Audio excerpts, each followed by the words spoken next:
আল্লাহ কোরআনের আল কামার সূরায় বলেছেন, কোরআন আমি তোমাদের জন্য সহজ করে নাজিল করেছি। আচ্ছা, আল্লাহ কি জানতেন না যে পৃথিবীতে এখন পর্যন্ত ৭,০০০-এরও বেশি ভাষা রয়েছে এবং আরবি হচ্ছে সেই ৭,০০০-এর মধ্যে মাত্র একটি ভাষা। আর আরবি সবচেয়ে বহুল প্রচলিত ভাষাও তো নয়। আরবি সবচেয়ে বহুল প্রচলিত ছিল অষ্টম থেকে ত্রয়োদশ শতাব্দী পর্যন্ত, যেটাকে বলা হতো ইসলামের স্বর্ণযুগ।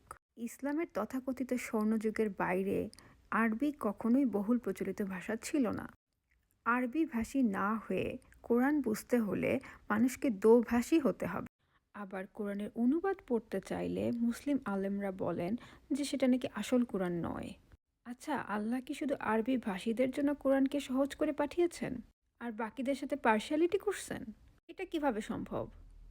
আল্লাহ না মহান, পরম দয়ালু এবং ক্ষমাশীল? মহান আল্লাহ কেন পক্ষপাতিত্ব করবেন? তারপর আবার আমাদের দেশে যে কোরআন না বুঝে পড়ানো হয় সেটা কতটুকু যুক্তিযুক্ত? এই যে স্কুলে যাওয়ার আগেই ছিপারা হাতে বাচ্চাদেরকে মসজিদে পাঠানো হয় কোরআন মুখস্থ করে তিলাওয়াত করার জন্যে, অথচ শুধু মুখস্থ করলে চিন্তা করার শক্তি যে কমে যায় এবং এর উপরে নির্ভরযোগ্য বৈজ্ঞানিক গবেষণা পর্যন্ত আছে, তাহলে এটা কেন তারা করেন? তারা বলতে আমি বুঝাচ্ছি বাবা মা, আলেম, যারা এই মুখস্থ করাকে সাপোর্ট করেন তাদের কথা। আচ্ছা, এটা কি কোনো গোপন ষড়যন্ত্র?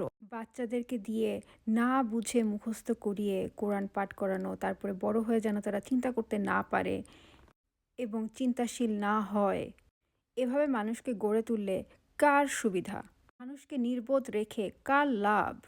আমি আরেকটা জিনিস লক্ষ্য করেছি, বাংলাদেশের অনেক মানুষ বুঝে কোরআন পড়তেও চায় না। অনেকেই বলেন কোরআন আরবিতে পড়লে নাকি সওয়াব হবে এবং বাংলা ভাষায় পড়লে নাকি সওয়াব হবে না। এই অজুহাতে সে শুধু আরবিতে কোরআন পড়তে চায়। এটা কি সত্যি কথা? না বুঝে কোরআন পড়লে বেশি সওয়াব হয়? এটা কি ধরনের কথা? না বুঝে কোরআন পড়লে যে বেশি সওয়াব হয় এটা কোথায় লেখা আছে? এবং এটাকে এত প্রমোট করা হয় কেন? ইংলিশে একটা শব্দ আছে ফোফো, FOFO, এর মানে হচ্ছে ফিয়ার অফ ফাইন্ডিং আউট। মানুষের মধ্যে কি এই ভয় কাজ করে যে বাংলায় কোরআন পড়লে না জানি কি বের হয়ে যায়, তারপর তাদের ঈমান নিয়ে টানাটানি লাগবে?